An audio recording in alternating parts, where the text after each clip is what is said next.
Well, and hello, everybody. Here I am. Scotty be along in just a few minutes here. We're going to get everything up and rolling. Scotty is out in lovely, where are they? Sacramento, California, I guess, is where they are right now. So, again, as soon as he's able to join, he will join and we'll react to the shocking news of the day. Shocking news that I don't think, you know, look, if you listen to this podcast, you know it's been stated in a lot of ways that basically we knew that things weren't all kumbaya with the Denver Nuggets. We knew that there was some disconnect. Scotty's talked pretty much about it, and yet uh, I don't think any of us thought it would happen in season like this. So, a day of fan reaction, a day of what's next. There's a report lately we just got from Woody Page where he said that, they went to, according to Woody Page, for those that have asked, because I know this has been a huge question on the text line, something we've been asked a bunch about. But basically, Woody Page is saying they went to Jokic, he signed off on it. Everybody felt like Malone's message has been stale. So I know there's a lot of stuff going around as far as we're going to add the big man in right now. Scotty, I just got going here a second ago. Didn't want to be late for anybody because I know people have been looking forward to this. Woody Page, I'm going to read you what Woody Page said on Around the Horn today, okay? You As betcha. we say again. I said, you betcha. Okay, again, the tweet from Woody Page, and one day I'll learn how to transfer it to our main platform and put it out there. But on Around the Horn, Woody Page said, I think they went based on what I've been told to Jokic, and he signed off on the move to fire Malone. We're talking about his message, Malone's, had become stale with the players, says Woody Page. So there you go. Now, look, here's the deal. I'm sure Nicole had some idea. I don't think any player wants to be the guy, I'm sure this is tough for everybody, right? I'm sure this is not an easy day. Moves have to be made. This is professional sports. Things have to be done. And at the same time, you went and won a championship together. That's got to be special, right, Scotty? I Well, saw you guys doing a show on altitude. Like, what's the mood? um, well, listen. After you get over the shock and everything else that happened earlier, um, then you settle back and you obviously ask questions. I've talked to a number of people, a lot of people, some that may know, some that just speculate. I think Woody is a little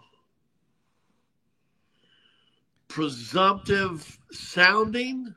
Do I think Nikola Jokic was advised? Do I think Nikola Jokic was good? Is the guy that said yes or no? I don't think. I don't think that was the situation at all. I think it was here's what we're going to do. Blah blah blah. He probably said, "Listen, you got to do what you got to do." I think he's probably been a little more frustrated. Listen, he's gone. They're 3-7 in the last 10, lost four in a row, and they're 11-13 since the All Star break.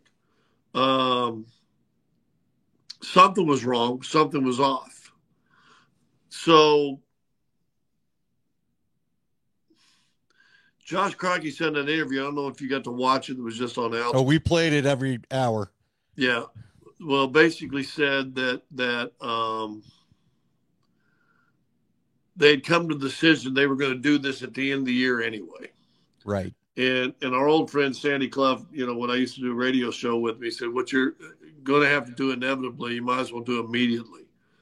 And I think with this 4-game losing streak, and I talked to somebody on the East Coast actually after all this happened, who was in Denver, said that boy, it just didn't feel like there was any energy from your team in that game against the Pacers. It just emotional energy.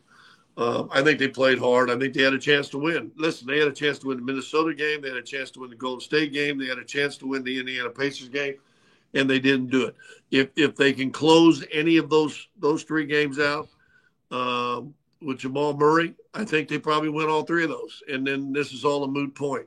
We wouldn't even be having this discussion. But the reality is Jamal Murray is hurt. Jamal Murray is the heart and soul of this team, and really, if there's any spark left in this season and or in the postseason, it'll be because Jamal Murray comes back and is able to play. So yeah, I mean, I do believe Josh, and this is, like I said, I've had some conversations. I think Josh thinks that there's something still in this team. Listen, this is the team, Andy. You and I, people can go back and look at a handful of podcasts back. They went in. They played that 2-game set in Oklahoma City. Got beat, hung in there for most of the game. Didn't pull it out. Oklahoma City walked away with it. Come back 2 nights later, and they beat the snot out of Oklahoma City. That's the Denver Nuggets. That's the high water mark.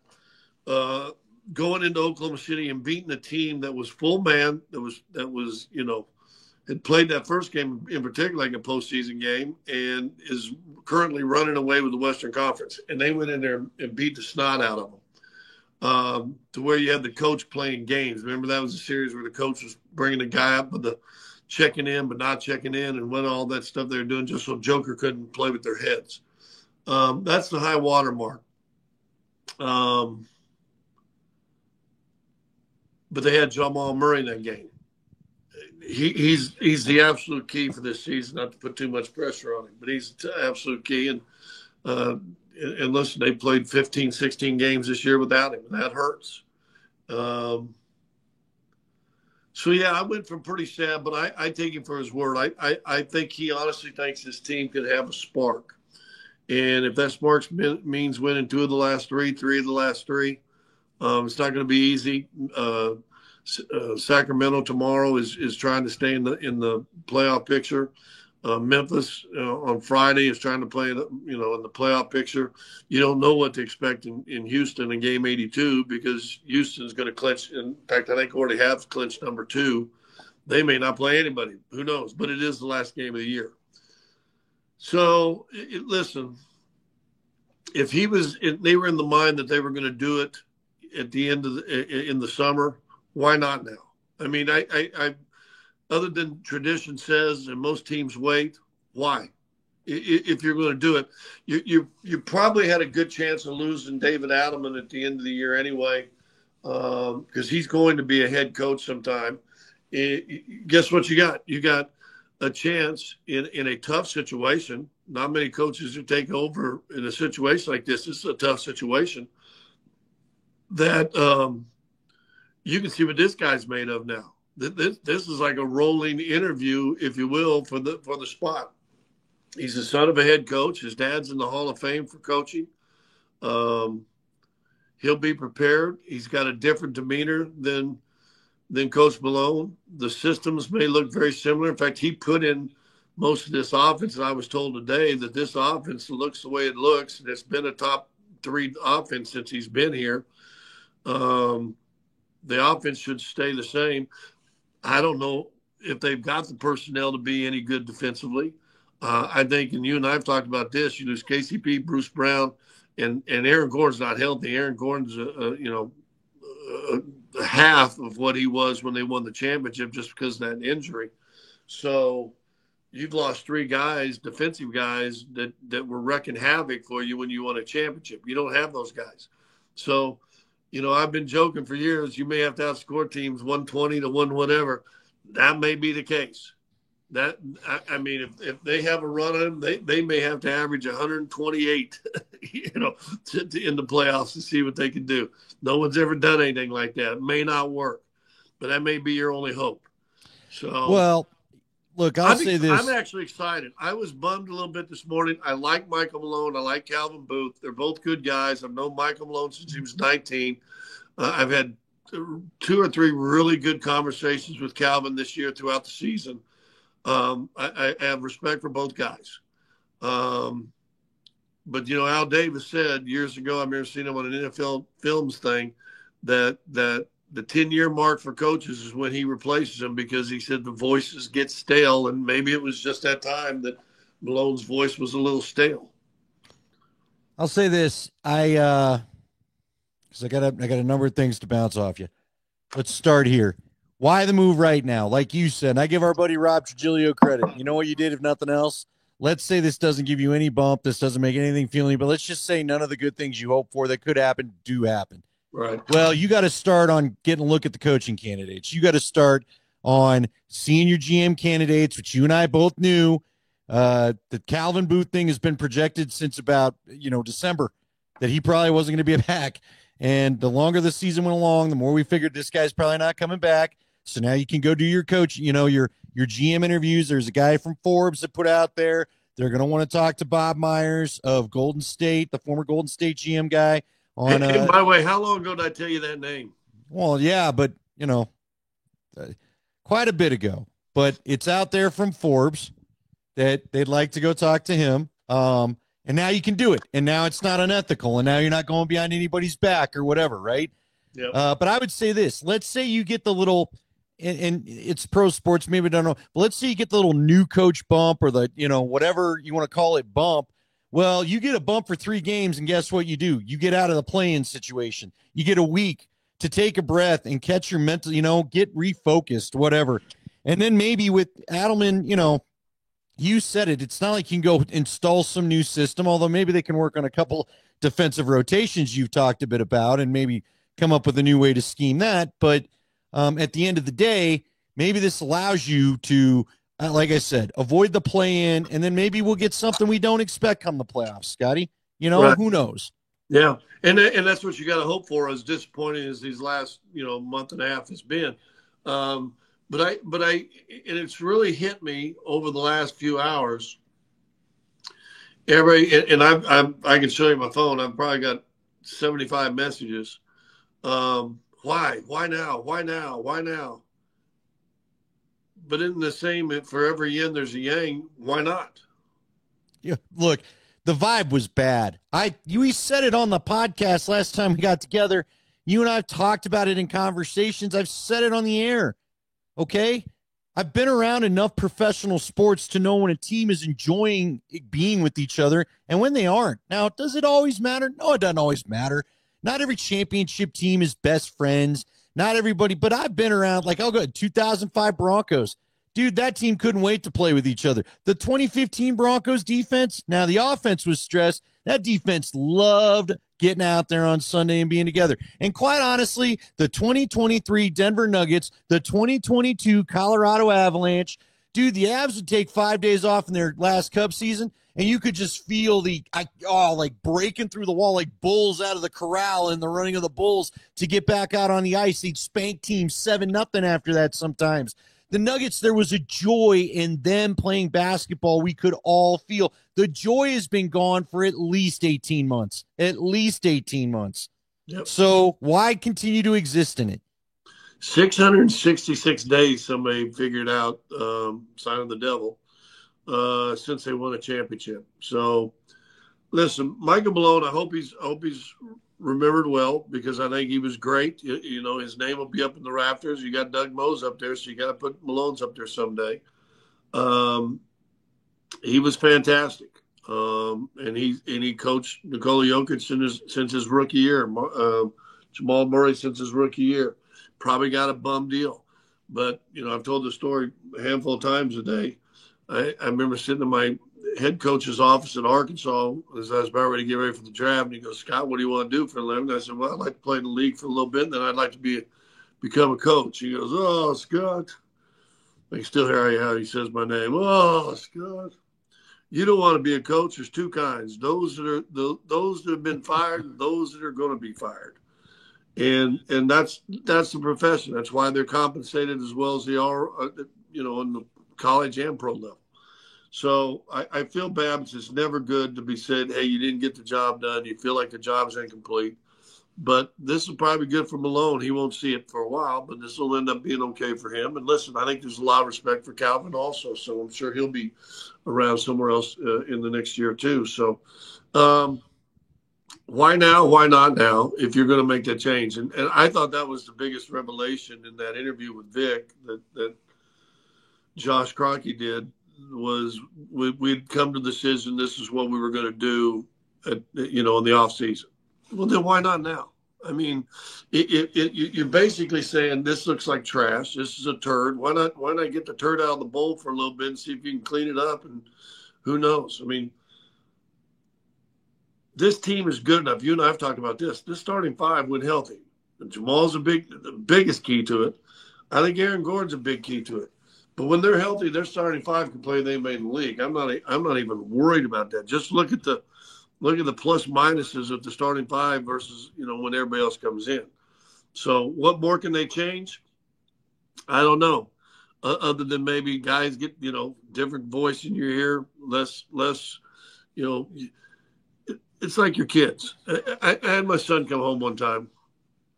He was like a freshman or something like that. He's sophomore. He's been on a sophomore basketball team. And he goes, Dad, let me show you this new move the coach showed me. And he did this move, a little up and under, fake step under, every footwork big man move that you learned from day one, right?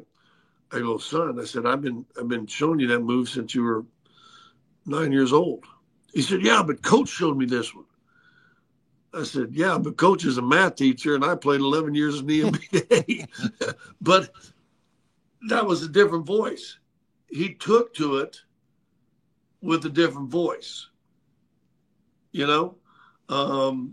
So sometimes I think it works. Listen, remember when they fired Clint Hurdle, Jim Tracy took over. They went on the big run. I think that was the Rocktober year. End up going crazy at the end of the year and end up getting all the way to the World Series. Right? I know. That was 2009. But look, your point's valid. They played one of the best seasons of Rockies baseball all throughout the summer. That was the year where the closer blew it against the Phillies. Hurdle took him to that's what's crazy. Hurdle took him to a championship. He gets dumped. Yeah. You realize all the championship coaches in this town basically got fired one way or another. Well, Kubiak wasn't fired, but you and I know there was coaching staff disagreements that led to him stepping aside. Shanahan got fired. Bednar's the only one still going. He ain't been fired, but Bob Hartley got fired. Why can't I remember Mark? The first Mark Crawford got fired. The thing about Hartley and Crawford, even Shanahan could be that way. Their voices got hard. Well, and I think your head gets a little hard. Not to be mean to Michael Malone, but there might have been some stuff that you would have listened to the suggestions from the outside where maybe you weren't right now. God knows that happened with Shanahan. He got rid of anybody that wanted to oppose him in that building. You and I know that. Yeah, and listen, after there for a decade, I think Al Davis had something. I think there's something about that. I know Red Auerbach said, "Oh, I wanted to be home with my family." Yeah, you did. Well, then you became GM and you were gone just as much, right? Family lived in another city, state than Boston. Listen, it is what it is. Now we get to see. Now we get to see starting tomorrow. Did it light a fire under anybody's asses? You've talked about 1,000 times. Just show me the grit. Just show me the heart. There wasn't a sense of urgency. NBA players, and I can just go back now, back when I played, you can play hard without playing urgent. And when you play hard, you're still run up and down. You're not letting guys beat you down the floor. You're not walking up and down. You're not paddling around, whatever. You run up and down. You're playing hard. You're not letting a guy just score. You're doing whatever you can to get there. That's fine. But when you play with a sense of urgency, mistakes hurt you. Mistakes added a little bit more. Oh, come on now, in that grunt. When you're not playing with urgency, it's like there's a difference between and you know what I'm saying? Oh well, yeah. Scotty, Nate and I talked about a little bit about it today. You know what's been so crazy? This is the team that at home up until really the last year, they always made a run at home. They always are good for the fourth quarter. They rarely made the mistake that killed themselves, right? Right. And yet that's what I told Nate. Sloppy and inconsistent. That's how I define this year. Sloppy and inconsistent, man. And way too much throwing the ball to God knows who, turning the ball over at stupid times. Too much at getting players that you're apparently not going to use. Again, it killed me. I'm not saying Thomas Bryant has become some sort of badass for Indiana, but there's just something rough about the other night of watching yet another dude you traded for that could never see the floor for whatever reason come back and be a problem for you. You know what I mean? Yeah, and that plays into the conversations a lot of people on social media are having, and I read a couple of articles on Bleacher Report today of the disconnect between Calvin Booth and the head coach. I think there was probably a lot more truth to that than you'll probably hear from the organization. But with as many people that have talked about it today, what's the old saying? Where there's smoke, there's fire. And it just depends how big that fire really is. But there's been a lot of smoke between those two's relationship. And I think that might have been one of the final decisions, help make the final decision. Meanwhile, the Avs just gave up another goal to go down 2-0. I'm getting a little tired of this crap too, frankly. Well, they ain't playing for nothing. Yeah, that's fine. Bullshit power plays where you don't shoot the puck and every analyst says you're getting too pretty. Getting a little tired of hearing it, but whatever. It's fine. McKinnon's out there. McCarr's out there. So whatever. It's fine. It's fine. Saying they're overpassing? Yeah, again. And you know what it led to? A breakaway shorthanded goal. Nothing like getting a power play where they score. But yeah, I know, hey, nothing matters. Nothing matters. Well, I got news for you. I've been hearing that nothing matters with the Nuggets, and all of a sudden today it mattered. So I hope we don't revisit the same damn story again. So, but whatever. Whatever. I hate Vegas. I hate Vegas. I don't think I've enjoyed my Denver sports life. You want to change topic for yourself for a second? We'll give it. I've not enjoyed my Denver sports life in easily 3 weeks. Nothing is easy. Nothing is going. The Mammoth are choking shit away. Quite honestly, that's pissing me off. You got the Avs can't beat the Blues all of a sudden. The frickin' Blues. You know, I'm sick of seeing Jordan Bennington shut this team down. And the Nuggets have not been enjoyable to watch. I told Nate a month ago. Nate got all over me. Hey, why aren't you enjoying this team? We just got to enjoy this team. And I told him this is not enjoyable. This is not enjoyable. You know why? Because once upon a time, I felt like this Nuggets team had the right stuff where you knew they, like, it's what I just said to you. You knew they'd come back, or you knew they'd make a run, or you knew if they got out to a lead, they'd be okay. Scotty, sadly, the other night when the Pacers got up 7, and I think you guys even hinted at it on the broadcast, I go, you know what? You didn't flat out say it, but I thought to myself, they ain't coming back from 7 down. And Marlo said the Nuggets are in trouble here. And there's about 4 minutes left. 7 points, and you're going to say the Nuggets are in trouble here? That's not when the last 3 years have been. No. Well, no, but maybe since last postseason it's been that way. Well, you're right, because again, someone got in your head. And look, I'll finally say it. You know, I'll say it. And I think I've said it to you and said it on the podcast. I respect that Minnesota built a team to beat the Nuggets. But sooner or damn later, you've had enough time to counterpunch that crap. And you didn't. You didn't. How is it a year later? How is it after they knocked you out of the playoffs on your own home floor, you still had no counterpunch for that team? None. Well, they built a team with some big, long, athletic wings, and Denver doesn't have a lot of big, long, athletic wings. Well, all right. So, there's got to be a bit of a roster makeover, and there's going to be plenty of time to talk about that. How long do you think before you can correct this? Or because again, I won't be surprised if you tell me it's not as far as we think, because I know you do like this roster. You don't mind this roster, but how long do you think before you can get this back to where you want it to be? Here's the worst problem. And I'm not sure, and I know Nichushkin's absence with the Avs really affected that team the last 2 years. But there was a feeling even, when they made that cup run, they did a whole lot of changing and moved guys around and brought in pieces, some gritty pieces they needed, and a good defense player, and it helped them. Denver really hasn't done anything to add to this roster, which is probably why Calvin's gone. But they really haven't done anything to add to this roster. Now, the NBA, which kills with the NBA, he's only got 2 rounds. The drafts the last couple of years have been weak after about 14, after about the top 10 to 14 players. And you're always drafting at 23, 25, 27, whatever it is.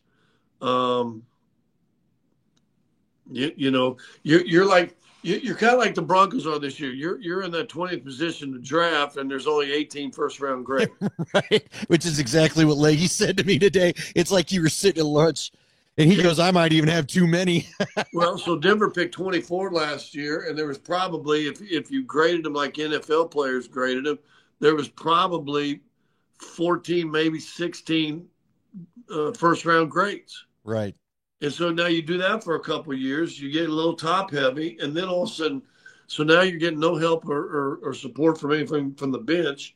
And oh, by the way, your stars, which when they play together, I still think the starting unit's 12-9, which isn't a great record. But that means they've only played 21 of 79 games together.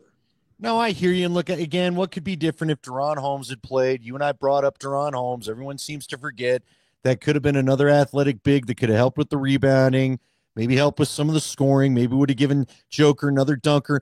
Look, how big could Deron Holmes have been trying to help get through this Aaron Gordon injury thing, right? Maybe then you're letting Aaron Gordon actually take some proper rest and not having to rush him back. Maybe if a surgery gets done after the year, maybe he would have just done something. Who knows, man? Who knows? Deron Holmes is just another Zeke Nnaji. Yeah, it could be. I hope not. But could be. Look, dude, it was so this is interesting. Yahoo had it here. I'll get the tweet. I'll read you some of the tweets, and I just thought it was interesting. But this comes from Yahoo Sports, and we had read this on the air earlier. So it's HP basketball from a thing called NBA Central. Nuggets ownership was reportedly against trading Michael Porter Jr. per HP basketball, which stands for hardwood paroxysm. I don't know. Trading Michael Porter Jr. was the most obvious path. That's a guy that's and I just forgot his name all of a sudden, but he's at the Nuggets games all the time. Well, bottom line was they said the offers were, quote, soft or cold for Porter. So that's my problem, Scott. I do think even if you decide you'll open up the roster for trading, whether that's Jamal, Porter, Gordon, Brown, whoever, I mean, you got to have people that want to take stuff in return. And we know the two big contracts that would get you the most fluidity would be Jamal and Michael Porter Jr. But, you know, I mean, look, if Jamal's right, you don't want to trade him, right? Like, to me, it's the ultimate conundrum. If either of those guys can play like you want, then you don't want them gone anyway. And you only want them gone right now because they're not playing, or in the fantasy GMs, I'll say, are the one we're talking about it because you want the money to go do something else, but nobody's going to give you a lot for it if they don't start playing better. Well, listen, Michael Porter got paid because he's one of the best shooters in the league. But when the best shooters in the league, in too many times since the All-Star break, is having one of 9s, 2 of 8s, you know, what do you have? 2 of 11 against Washington. When you're having games like that, I mean that kills you because the one thing because he's not good. He's not a defensive stopper. That is just what that is. But when his shooting fails you, now you got to replace it. Who's the next shooter on this team? Nobody. Okay, Paul Murray's probably the next shooter. Okay, so he's playing your point guard. He's fine. But now Jamal's out. Now one of your shooters is completely out. One of your shooters is going through kind of a. And be honest with you, I think it's fair to say since the All-Star break, Michael Porter has been pretty much on a 3-point slump. He's had 1 or 2 games, okay. So now you're too bad. Who's next? Was supposed to be Strother, but he's been out, and when he was in, he won hit threes. He was out 36 days or something like that. And he's inconsistent, but I mean, probably, but you know, are you going to count on him? No, not right now. Strother? No. You tell me. I mean, have we seen anything to say that we can? This league has gotten longer in shooting. Denver shoots a good high efficiency on 3-pointers, but they're down. I think they're in the top 5 in makes and the bottom 3 in attempts. And you look at the teams that are leading the league: Oklahoma City, Cleveland, Houston, Boston. You know, those teams that are having rolled seasons again. They're all shooting at 40-plus times a game.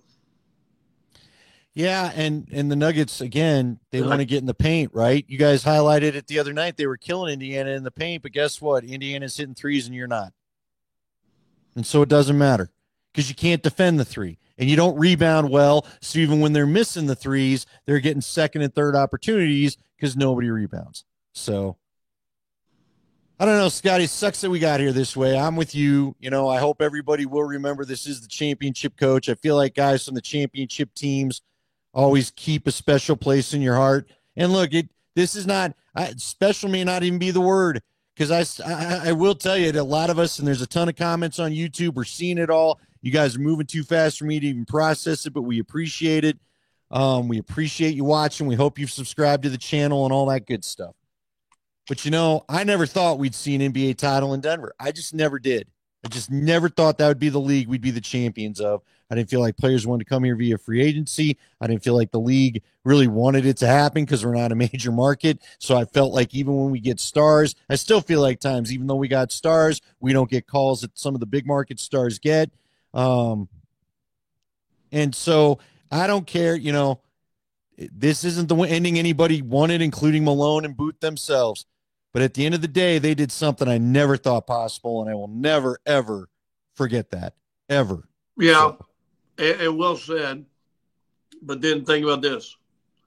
You didn't think they were ever going to win one, right? Yeah. Now once you do win one, guess what everybody wants?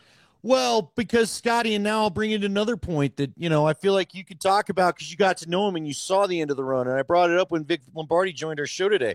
Here's the reality. You know, what I am thankful for with the Cronkies, and I know everybody says the company line. No, I'm dead serious about this, and I'll tell you why. I grew up in Denver. My childhood was spent watching John Elway. And as a child, you think you're going to get another one of those. We'll find another one. 5 years, we'll figure out it. We've never got another one. Now, you got something close in Peyton Manning. They weren't the same type of dude. And Peyton didn't get here for it to be anywhere near as long enough as what John was. It was special, special. And when I look back, my heart hurts a little bit that John did not get a chance to win one of those ones, the early ones that he went to, that frankly the team had no business going to. As a guy that's now played in sports and seen complete teams, and really even go back to the Super Bowl teams he finally played on, John Elway was dragging a bunch of dudes. I loved them, so they were some of my guys, but they weren't Super Bowl caliber teams. He got them there anyway. Joker has basically done the same thing as we now see with everybody. Joker has kept you in the second and third seed. You ain't got no business being in the second and third seed this year. You just don't. No. And it's finally showing up because he's too hurt and Superman's back can't take it anymore. The hill's gotten a little too big for him. And I don't want to see Joker. You're right. I'm grateful for one, but Joker, you got to get one. You got to at least get one more with this guy because this dude ain't coming around again. We ain't finding another one of him. We just aren't. Yeah, I talked to somebody today that's in an NBA front office, and he goes, you know what, it hurts you guys, and no one expects Denver to ever, just like you said, win a championship. He said, but if you guys are being real honest, Joker put that team on his back and carried him to the playoffs. I mean, remember some of those games he had against the Lakers, and even one of the games they lost a 4-point game in Phoenix. He had a 50-point game in that one. Remember that? And he's doing that now. I know.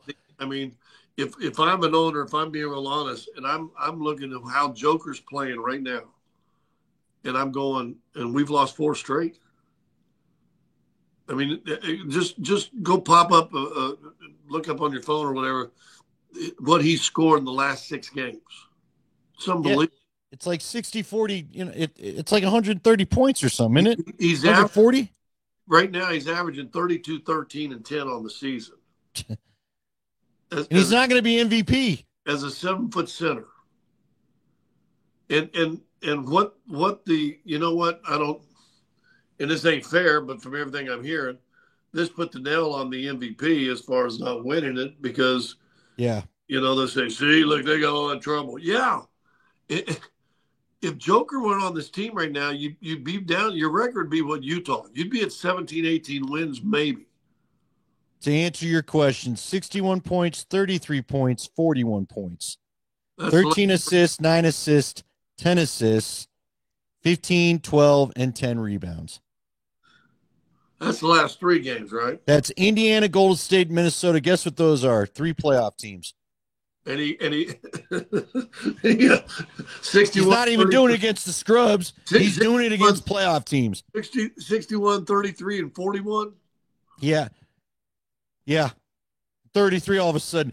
33. But look, this also goes to show, unfortunately, the last 3 games has also gone to show, and here come the Avs just knocking the puck around, wasting time on a power play again.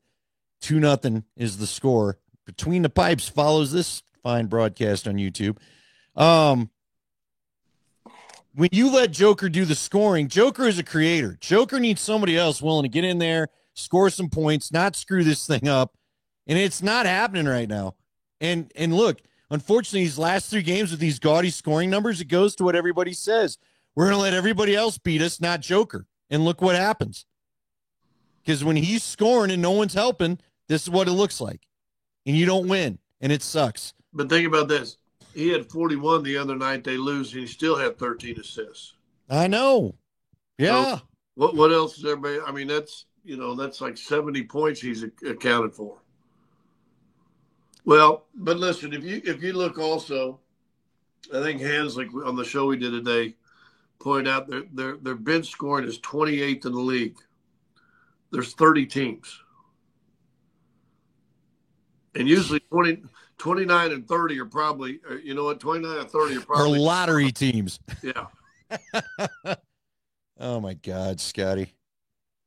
Oh, my God. You know what? And seriously, and I hate saying this, but that right there is why you don't renew a contract for your general manager.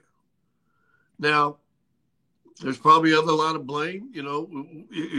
Last year, if they'd have played some of the younger guys, if Zeke Naji would have played more, would he be more rounded and ready to play? If Jalen Pickett, who's getting a little time now, would have played more last year, would he be rounded in a little bit better? I don't know. Problem is that they did what they did. It's over. Malone's not going to walk out on the court tomorrow, and neither is Calvin Booth. And as I said earlier, I like both those guys. But I'm excited because you know what? This is like a reset. It's awful late in the season to reset. And now we get to see. And I'll tell you right now, people may get mad at me for saying this. The guys that don't show up these last 3 games, you don't need on this team. I'm with you. If you got guys aren't just coming out of these next 3 games scraped, bloody, and bruised, then you ain't got the right guys anyway. And now we got to bring this up just because I think it's fair. And I don't know the answer 100%. But they'll look at what, the acquisition of Russell Westbrook. Yeah. Is it turned out into a good or a bad decision?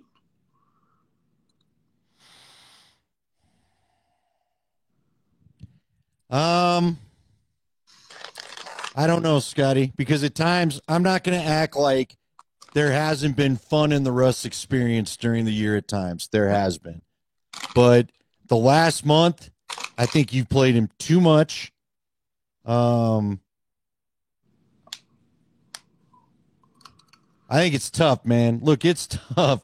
I think you like this. I talked to our boy Jeb Putz here today, right? Because he called me, still a Nuggets fan. What is going on? I can't believe this. So he was asking me about Russ. And I said, well, Jeb, do you remember your teammate Darius Watts? And he goes, oh, yeah. I go, well, that's Russ. Darius Watts, for those that can't remember, was a shifty receiver that could get open. He could shake any corner's coverage. He also had a claw hand he couldn't open right, and he couldn't catch most of the passes thrown to him.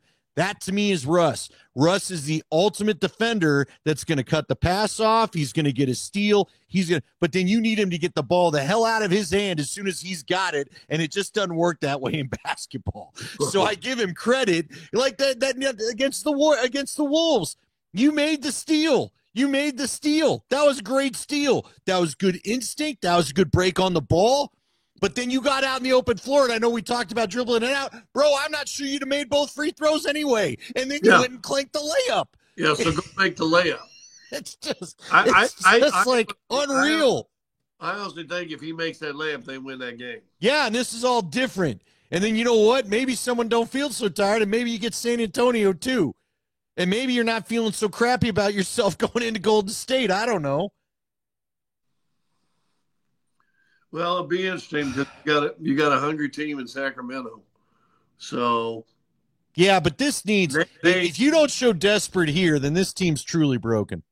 Yeah. You're playing for a week off now, these next 3 games. Period. Good point. If not, you're playing in the play-in tournament. Avs finally got a goal and they had to review it 1,000 times so it's 2-1. Yeah, you don't. What's that? Who scored it?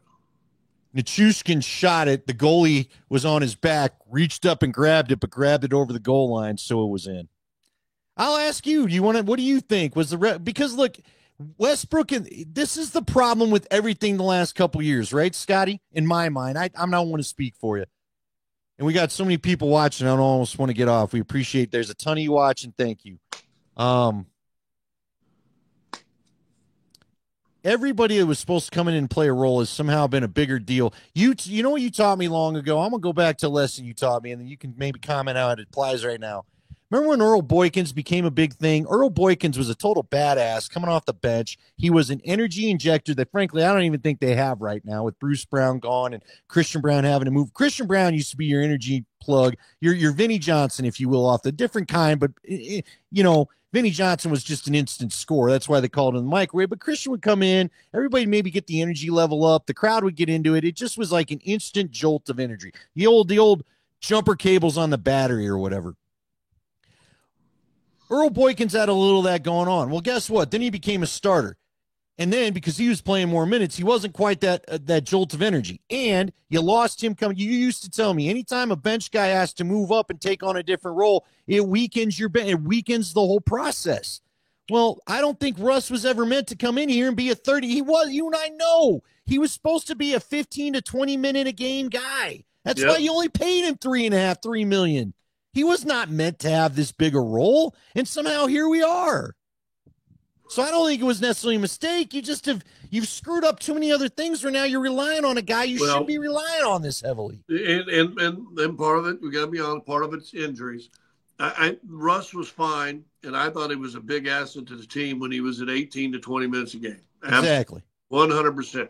That game against Minnesota, he missed that layup. He played 41 minutes. He's 37 years old.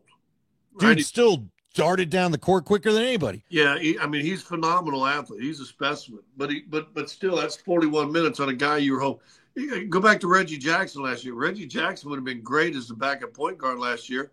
Again, Murray gets hurt, misses 20 games, and all of a sudden Reggie Jackson going from playing 17 minutes a game to having to play 36, and by the All-Star break after, he was gone. He had nothing in his legs. His legs were dead. And he even told Chris Marlowe that one time riding up on an elevator. So I think the Russ experiment was fine when the roles everything was fine, and he got to play his role just like you said, and he's playing that bench guy. Now also at his talent level and his speed and experience, now you're playing him against backup guards. He's killing people. Now he's starting every day, and now he's playing 30-some minutes, or he's not starting every day, but he's playing so many heavy minutes against starters and everything else. I think he became less effective as the season went on. But again, I think you tie that back into the injury of Aaron Gordon, because remember, when Aaron Gordon was out a bunch of games, he started Russ and moved Christian Brown to 3. When Jamal was hurt for a lot of games, you started him for Russ or for Jamal. And I think he's averaging almost 29 minutes a game, and you want that you're playing him about a quarter of the game more than I think you needed him and wanted him to be. And I think that is, and he would never say that, but I would argue that. I think, listen, Father Time ain't ever lost. He's been slowed down, Thanks to chemistry, LeBron's proven that point. He's chasing it and keeping it away as long as he can. But Father Time never loses. He eventually catches you. And I think playing a guy, 28, 29 minutes a game versus 18, that becomes a big difference, especially over the course of the season. And we saw that in Reggie. They broke Reggie last year. Yeah. And remember, he was fine at the beginning of the year when he got to start. Instead of starting for 3 or 4 games, he ended up starting for like 25. And that just, I think, just wore him out. So, I don't think the experiment was bad. I know he's going to catch a lot of heat. I already saw some memes already. Well, there's another one he's gotten, and so on and so forth. But I think, and again, it's excuse. But Jamal being out as much as he has, Aaron Gordon, I think now has missed 33 games, something like that. I mean, he's missed basically, and that's out for 6 or 7, in for 1, in for 2, out for 3. I mean, he's missed nearly. I mean, he won't be close, but he'll miss by the end of it's all said and done 40+% of the season. Yeah, man, it's look, Natalia's getting all fired up, so we'll let her. She's all over Murray. When is he not out? He's missed a lot, Natalia. There's no doubt. You know, uh, Well, Natalia, well, I don't know. That's a good question. a lot of people, and Scott's been one of them. Sam's been one of them. We've had guys. You got so many comments I can't keep up with them. There's Sam. Sam basically said, getting extended after last season was a mistake. Let's hope that's not the case, Sam. But look, I'd said, Scotty, I feel like you got to do business different in the NBA, and that's another reason why Booth is out. I know, I brought this up to Nate again today, and I know everybody's like, well, you don't want to get your top scorers upset. I do think NBA players might have to start learning you don't get extended a year out anymore now, man. You know what? I may have to make you go through your contract year. I may need to see how you got to do it. And if 200 million is still an insult to you after that, then I don't know. Sorry. You know what I mean? Sorry. But you can't afford to do what's happened anymore in the NBA with all these aprons. And again, it's not just the aprons. I want to make clear, it's not because I keep hearing people say, well, the team got too cheap. The team has 4 max contracts. The problem ain't them wanting to spend money. They're not allowed to spend money by NBA rules. They're not allowed to make trades because of when you hit the other aprons, getting more people becomes restricted because they're trying to kill the super teams. That's basically what the NBA decided to do. And it sucks because they decided they'd do it right as the Nuggets got their super team together. Yeah, that was drafted. Yeah. One trade, drafted. The only free agent was Bruce Brown, who, by the way, the year he signed, the reason why he was on such a great deal, nobody was beating down his door. You know what I mean? He wasn't the LeBron James of his class. So it all just kind of sucks. And yeah, I agree with people. Yeah, I wish you would have waited to extend Murray. We all do now. Well, but it is what it is. Looked like the Brewers took care of the Rockies today. Oh, yeah. We had Sean Tawartha always likes to jump in, and I like Sean because he's always listening to stuff. I appreciate the loyalty, but he always comes in with a go Rocks. What, go out of town? How about the Rocks, by the way? Hey, we're going to bring up Zach Veen, the guy you all wanted to see. Balloon's fired. What? Oh, wait. Haven't heard one damn thing about Zach Veen getting a start tonight, have you? Thank God they lost 7-1. Rockies baseball. It's fantastic. Well, here's the thing with Malone. Here's the 2 things that kill franchises that you hope get on little rolls. One is if you get top heavy on your payroll, and 2, if you allow your team to get too old. Those 2 things are killers for teams. The Celtics. You can go back to the Birds era, and if you watch that Celtic City, Bird and McHale basically just finally wore out, got too old, got too injured. And they really didn't have any. And then obviously Lenny Bias dying and Reggie Lewis ended up dying doesn't help, as far as, bringing in younger guys in. But it's different, man. There's more teams in the league now. The drafts are thinner. Everybody talks about, Draymond Green talks about all these athletes, old timers don't understand how great athletes are. Yeah, then why is it taking so long for these young guys in the league to be anything? Because they just got to play. That's why. Well, because they're playing AAU ball, and we don't need to go on an old man rant. By the way, I do want to say, Len Bias, I did not know how good I did watch some of that Celtic thing where they went in on Len Bias and all. I had no idea that guy was that good. I had no clue. You know what? I take it back. It was a 30 for 30 on Len Bias. No clue how good that kid was. 2 days after he drafted. 2 days, I believe it was 2 days after the draft. Yeah, because it was part of the party. He went back to go see his boys. Where did he come from? NC State or whatever? Maryland. Maryland. He went back to see his boys in Maryland. They decided to have a party to celebrate, and that was that. So, anyway. Anyway, so the going back to the Murray thing, and the last thing I'll say on this, you're kind of stuck. He's a good enough player, and I said when we started this, he's the heart and soul of this team. When he's right, Denver even now replacing teams. If Murray were to boom magically come back healthy and be right for the next 25 games, they can compete and go deep in the playoffs. If he ain't right, and it seems to me when he's mentally just not in the game, he ain't healthy. Now here's the bad thing: you paid him. He may never be healthy the rest of his career. That just may be that body and that type of injury, and that may never. You may have to fight to get him healthy the rest of his career. Who knows? And so now you're stuck with that, whatever that contract is, trying to get as much out of him as you can. Now, if you wait, that's fine. My old school self is more on the let's wait before you pass this out. And if he's playing great, he may just go, I ain't re-signing. Now you lose him like Bernie Bickerstaff did. You lose to Dikembe Mutombo for nothing, who ends up becoming a Hall of Fame center. So you can't lose him for nothing. Now, if he's playing so good that he's able to, at $200 and some million, then that means the market's probably going to be available to trade him. So if he plays bad, you can get him on the cheap. If he plays great, you either can sign him, he's going to get paid anyway, but you may have messed with the relationship, who knows? Or if he says, I ain't signing back here, he's probably going to have a value to get traded now. But then you lose a really good player. So it's why they pay front offices the money, because they got to make decisions like that. They took the gamble, let's pay him. And you know what? Injury-wise, it's been a tough year. But when he's played, yeah, I mean, they've needed him. We all wished he was in the last few games, right? Yeah. If he played this last week, and we'll go the last 4 games: Minnesota, San Antonio, Golden State, Indiana. And I don't know about San Antonio because that was such a funky game that no one played in.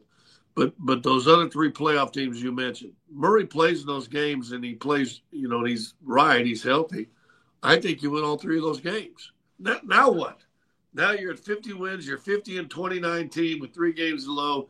You're probably solid in the 3rd place. Now what? Well, according to the, to Josh, they were going to make moves anyway this offseason, but now it sure gets a lot harder at 50-29, doesn't it? Yeah. Yeah. By the way, real quick, Peter says, does Adelman have a realistic chance of becoming the next head coach?